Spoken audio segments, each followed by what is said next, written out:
Guys आज से हम एक नया एनिमे स्टार्ट करने वाले हैं जिसका नाम डेंडर। ये काफी ज्यादा मस्त एनिमे है। यकीन मानो ये एनिमे देख के आपको मजा ही आ जाएगा। तो चलिए बिना किसी देरी के इस एनिमे के फर्स्ट एपिसोड की एक्सप्लेनेशन करते हैं। एपिसोड 1 की शुरुआत होती है हमें एक लड़की को दिखाते हुए जिसके अपने हाल ही में अपने बॉयफ्रेंड के साथ ब्रेकअप करा है, क्योंकि उसका बॉयफ्रेंड काफी ज्यादा लालची होता है। डेट पे ले जाने के लिए भी वो मोमो से पैसे मांगता है, और जब मोमो डेट पे जाने के लिए मान जाती है तो वो उसे एक लव होटल ले जाने की बात करता है और उससे वो उस होटल के पैसे मांगता है। तो मोमो ये सुन के काफी ज्यादा गुस्सा हो जाती है और मोमो उसे खींच के लात मारती है, मगर उसका बॉयफ्रेंड उससे ज्यादा ताकतवर होता है, इसलिए वो मोमो को नीचे ही गिरा देता है और वो उससे ब्रेकअप करके चला जाता है। और मोमो ये सारी बातें अपनी दोस्त को बता रही होती है और उसकी दोस्त कह रही होती है अच्छा हुआ तुम्हारा बॉयफ्रेंड एक नंबर का हरामी था।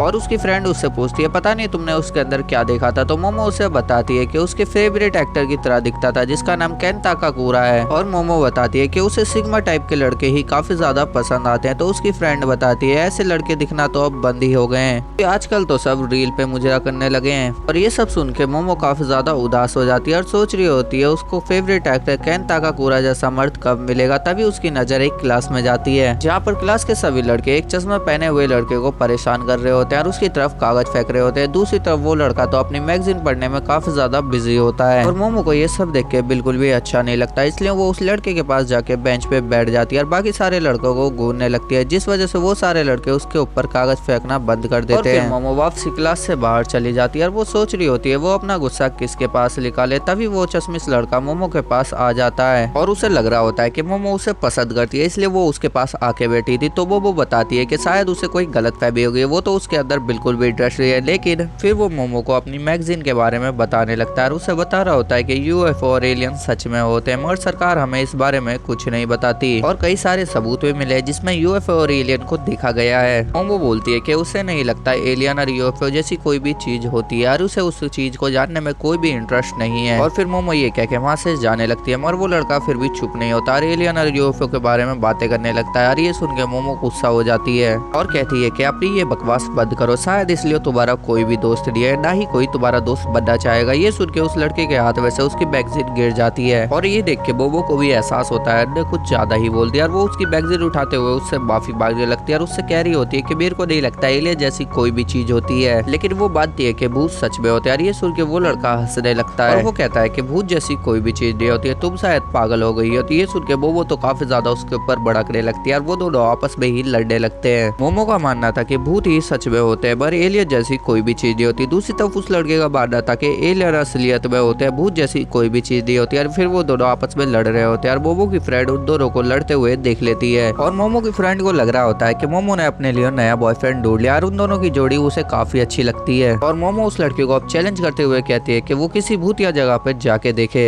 अगर तुम्हें भूत दिखाई दिया तो तुम्हें मेरा नौकर बनना पड़ेगा। जिसपे वो लड़का हामी भर देता है और कहता है कि तुम भी मेरी जगह पे जाके देखो, और अगर तुम्हें वहाँ पर एलियन दिखाई देते तो तुम्हें मेरी गर्लफ्रेंड बनना होगा। दोनों को ये शर्त मंजूर होती है और मोमो अब रात के समय एक हॉस्पिटल पहुंच जाती है जो काफी सालों से बंद पड़ा था और बोबो ने उस लड़के का नाम ओकारुन रख दिया था और ओकारुन कॉल पे बोबो को बताता है कि ये हॉस्पिटल एलियन का अड्डा माना जाता है, अगर वो उस हॉस्पिटल की छत पे जाएगी तो एलियन जरूर उसे किडनैप कर लेंगे और उसकी बॉडी के साथ कई सारे एक्सपेरिमेंट करेंगे। बोबो पूछती है कि आज तक तुम कभी किडनैप हुए हो। ओकारुन उसे झिझकते हुए बताता है कि शायद मेरे को एक दिन एलियन ने किडनैप करा था और मेरी बाद में मेमोरी मिटा दी थी। तो ये बात सुन के बोबो समझ जाती है कि ओकारुन ने भी आज तक कभी एलियन नहीं देखे है और ओकारुन भी मोमो की बताई हुई जगह पे पहुंच जाता है जो एक बहुत पुरानी टनल होती है। मोमो बताती है कि ये टनल बहुत ज्यादा भूतिया है, ऐसा उसकी दादी ने बताया था। ओकारुन बोलता है कि वो इस टनल के अंदर जाके साबित कर देगा कि भूत जैसी कोई भी चीज नहीं होती, लेकिन फिर भी उसे डर लग रहा होता है। फिर वो गाना गाते हुए अंदर जाने लगता है। ओकारुन को भी पता लग जाता है कि मोमो ने भी आज तक कभी भूत नहीं देखे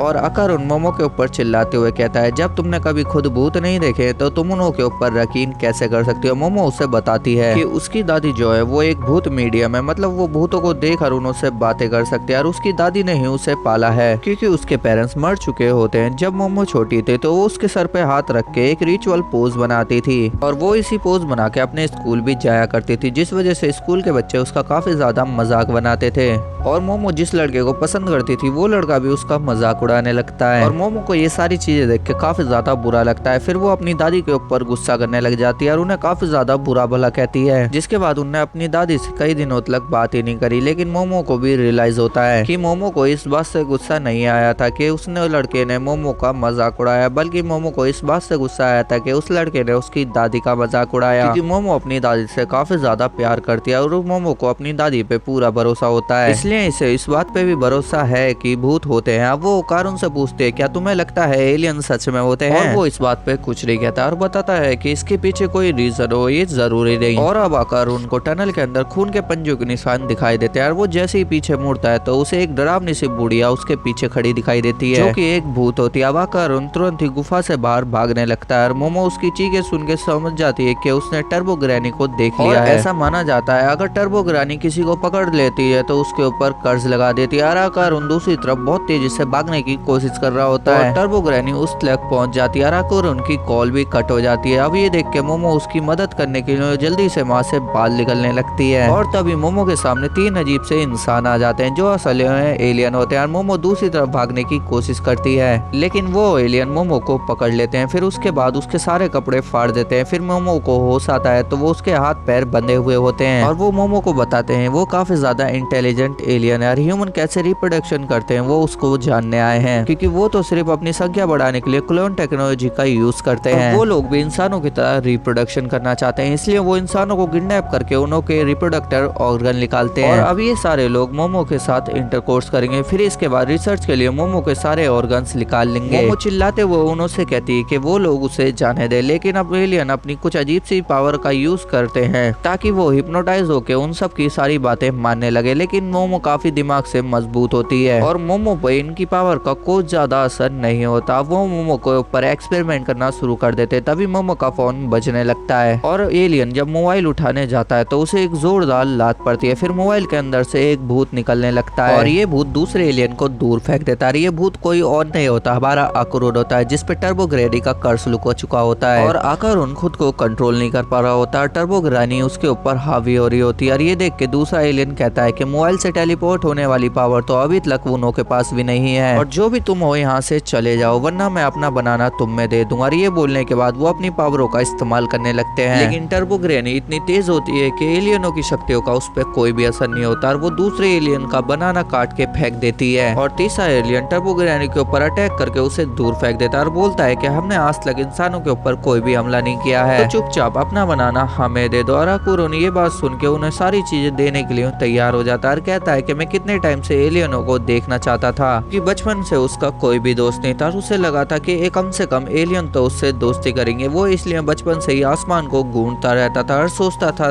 कि कोई एलियन उसके पास आ जाए, लेकिन ऐसा कभी नहीं होता। आकुरुन को दूसरे बच्चे हमेशा बुली करते रहते थे और किसी को भी उससे कोई फर्क नहीं पड़ता था कि वह जिंदा भी है या नहीं। लेकिन फिर उसके पास मोमो आई जिसने उसके ऊपर थोड़ा भरोसा करा, इसलिए वो मोमो को कुछ नहीं होने देगा और एलियनों को जो भी करना है वो आकुरुन के साथ करें, लेकिन वो मोमो को जाने दे। इसके लिए वो मॉन्स्टर बनने के लिए भी तैयार हो जाता है। तभी टर्बो ग्रैनी का कर्ज उसके ऊपर हावी होने लगता है और मोमो चिल्लाती है कि इन्हें दिखा दो कि तुम एक असली मर्द हो। वो एलियन फिर से आकुरुन के ऊपर अटैक करने लगते हैं, मगर आकुरुन तो तुरंत ही हार मान लेता है। मोमो कहती है ये तो ऐसा हो गया कि गुब्बारे में से पिन मार के हवा निकाल दिया। फिर एलियन मोमो के ऊपर दोबारा हिप्नोटाइज करने लगते हैं और वो एलियन कहते हैं कि हमें मेल इंसानों से कोई मतलब नहीं है। मोमो को फिर अचानक से अपनी दादी का एक फ्लैशबैक आता है जिसमें उसकी दादी मोमो को उसकी शक्तियां इस्तेमाल करना सिखा रही होती है। वह हमेशा बुरी चीजों से बचा रहा है, मगर मोमो उस रिचुअल को करने से मना कर देती है क्योंकि बच्चे उसका मजाक उड़ाते थे। मोमो ये कहते हुए वहां से भाग जाती है कि वो अपनी दादी से नफरत करती है और वो सबसे झूठ बोलती है कि उसे भूत दिखाई देते हैं। अब वो सोचती है कि ये सारी बातें अब याद उसे क्यों आ रही है। तभी वो ध्यान लगा के वो सारी बातें याद करने लग जाती है जो उसकी दादी ने सिखाई थी और अब अचानक ही मोमो के अंदर साइकिक पावर आ जाती है जिससे वो उस टेबल को तोड़ के आजाद हो जाती है। और ये देख के तो आकुरुन भी हैरान हो जाता है और मोमो को भी खुद यकीन नहीं हो रहा होता कि उसके अंदर भी कोई ऐसी पावर थी। अब एलियन की पावर मोमो की शक्ति के सामने कमजोर पड़ने लगती है और मोमो भी समझ जाती है उसकी दादी सच में एक स्पिरिट मीडियम है और वो अपनी दादी को आई लव यू बोलती है और तीसरे एलियन को एक जोरदार लात मारती है। मोमो की लात वो इतनी ज्यादा ताकतवर होती है कि एलियन अपने यूएफओ को फाड़ते हुए बाहर निकल जाता है और वो यूएफओ एक मून के टुकड़े जैसा लग रहा होता है और वो अब अपने असली रूप में आ जाता है, नीचे गिरने लगता है। मोमो देखती है कि आकुरुन पूरी तरीके से भूत बन गया था और फिर वो मोमो के ऊपर अटैक करने के लिए आता है, लेकिन मोमो अपनी पावर की मदद से टर्बो ग्रैनी को आकुरुन से अलग कर देती है। लेकिन आकुरुन के ऊपर अभी टर्बो ग्रैनी का कर्ज होता है। टर्बो ग्रैनी कहती है कि मैंने इस लड़के के दोनों अखरोट अखरोट निकाल लिए हैं और जब तक इस लड़के के अखरोट मेरे पास रहेंगे इसके ऊपर मेरा कर्ज रहेगा। और अगर अकरुण को उसके अखरोट वापसी चाहिए तो टर्बो ग्रैनी की टनल में आके उससे लड़ना होगा। और ये बोलने के बाद टर्बो ग्रैनी वहां से गायब हो जाती है। यूएफओ अब हॉस्पिटल की बिल्डिंग से टकरा कर क्रैश होने लग जाता है। तभी मोमो अकरुण को लेके वहां से बाहर हो जाती है और दोनों गलत और सही दोनों साबित हो जाते हैं क्योंकि एलियन ने मोमो को किडनैप कर लिया था। और अकरुण को टर्बो ग्रैनी से कर्ज मिल गया था और साइकिक पावर होने की वजह से अभी तक अकरुण नॉर्मल होता है।